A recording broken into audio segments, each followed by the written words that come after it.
Today is TSB Tuesday because I'm coming at you with 3 technical service bulletins for every Ioniq car in the US. So I've got Ioniq 5N, Ioniq 6, and Ioniq 9. So let's jump in and start with Ioniq 5N. So this first one is called Remove Retain Left Foot Braking Feature, Service Campaign 9C6. And the description reads, certain Ioniq 5N vehicles are equipped with left foot braking feature designed for use on performance roadways such as racetracks. This bulletin provides instructions to update the vehicle control unit software to retain the LFB feature and remove it based on the customer's preference. Regardless of whether the feature is retained or removed, this VCU update must be completed on all vehicles to ensure the proper ROM ID path for future VCU updates.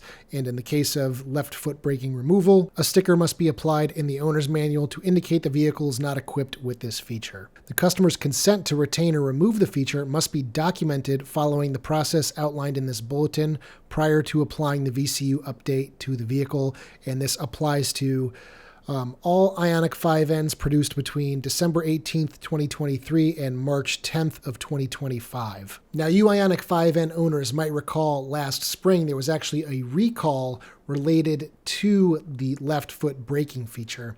And looking at that safety recall, just to refresh your memories, it says when the LFB is engaged, the IEB control software may trigger depressurization of the anti-lock brake system pump, resulting in reduced braking performance. Separately, the VCU software may cause an unexpected continued acceleration during the release of the accelerator pedal when the vehicle's NE shift feature is engaged. Reduced braking performance could lead to longer stopping distances, increasing the risk of crash. Unexpected continued acceleration could increase the risk of a crash. I remember hearing about this. I actually got some videos and saw some videos on social media of people with 5Ns showing this issue, and it was actually pretty scary what it was doing.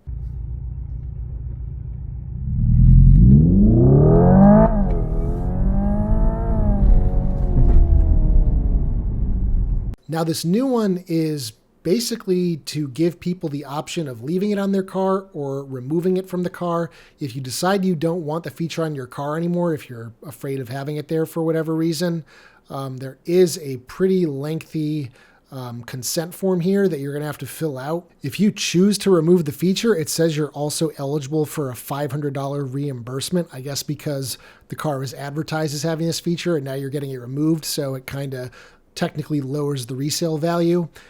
So they're willing to give you a payment of $500, but basically it's just a software update. I can't remember if I actually tried this feature when I took the Ioniq 5N out on Palmer Motorsports track. God, that was a year and a half ago now. But those of you who own 5Ns, let me know what you think down in the comment section on this one. I'll also have links in the description so you can download all of these TSBs yourself if you want to bring them in with you to the dealership. All right, moving on to Ioniq 6. Now, this is an issue that isn't specific to Ioniq 6, but this is the only TSB I've seen pertaining to it for any of the Ioniq lineup. And this is to address inoperative horns. So a lot of people are shocked to find out when they go to wail on their horn, slam down on the steering wheel, and nothing comes out. And based on reports online, it seems like it's pretty common, and now there's a technical service bulletin addressing it. So here we have TSB. It's a warranty extension Z13 for inoperative horn assembly replacement. Certain Ioniq 6 vehicles may have an inoperable horn that may be caused by water intrusion through the ventilation hole. Hyundai is extending the warranty coverage for the horn replacement to 10 years or 120,000 miles from the date of original retail delivery or date of first use, whichever occurs first, and is valid for original and subsequent owners. This bulletin provides instructions on the replacement of the inoperative horn. Please note that any vehicles under 10 years or 120,000 miles are covered by this TSB, even if vehicle is within original warranty of 5 years, 60,000 miles. And again, it applies to 2023 through 2025 Ioniq 6 produced between December 14th, 2022 and September 12th, 2025. So basically all Ioniq 6s built for the US market fall under this technical service bulletin. So yeah, sounds like it's a simple water intrusion issue. Going through the rest of the TSB, it's a pretty in-depth replacement. They have to take the entire front bumper off the car to gain access to it. I don't really like that, although they're going to have to do it because it always introduces the possibility of squeaks and rattles or broken clips or whatever. So just be aware that it might induce some other small little issues in the future. But I personally would say that having a horn is a pretty important feature on a car to have. So if your horn's not working on your Ioniq 6, make an appointment, show them this TSB and tell them you want it fixed. And last but certainly not least, Hyundai Ioniq 9. So this one is called High Mounted Stop Lamp Adhesive Residue Inspection and Stop Lamp Replacement, Campaign LA5. The description reads, certain Ioniq 9 vehicles may exhibit adhesive residue on the high-mounted stop lamp. This can occur when the clear protective film has had prolonged exposure to the sun and heat, causing some of the adhesive to remain on the back plastic housing after removal.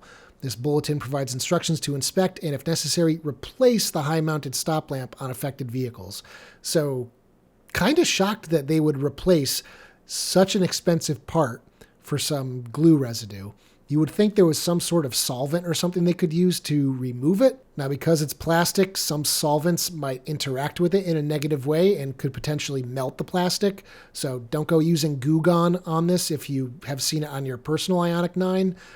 That could cause a big issue. But basically, this TSB is for every Ioniq 9 built in the United States from February 28th, 2025 through January 6th of 2026. I'm kind of surprised that they went into production so early because they didn't go on sale until June. So they were making them for at least 3 months before they went on sale. So Googling the part number for the high mount lamp, it's actually cheaper than I thought it was going to be, $495.98.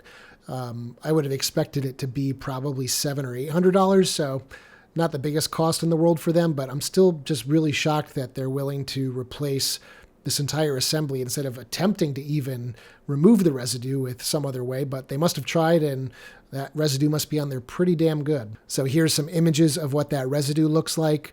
I have not personally seen this on any of the Ioniq 9s I've driven. I had one in June, I had one in the fall, I had one to go down to Key West in the Eastern Edge, and then that is the exact same one that I was just driving last week before it got a flat tire and went back to Hyundai. But if you own an Ioniq 9, let me know down in the comments section if you have noticed this issue and if you tried cleaning it yourself or if you're going to bring it in and have this TSB done on your car. So a little something for everyone this week. If you guys like this video, give it a thumbs up. It really helps me out. Check out my store at ioniqguy.com for all sorts of accessories for your Hyundai, Kia, or Genesis EV. Consider becoming a channel member for as little as 99 cents per month. For $3 per month, you can get early access to all these videos, as well as a 10% discount to my store. And as always, I will see you guys in the next one. Take care, everybody.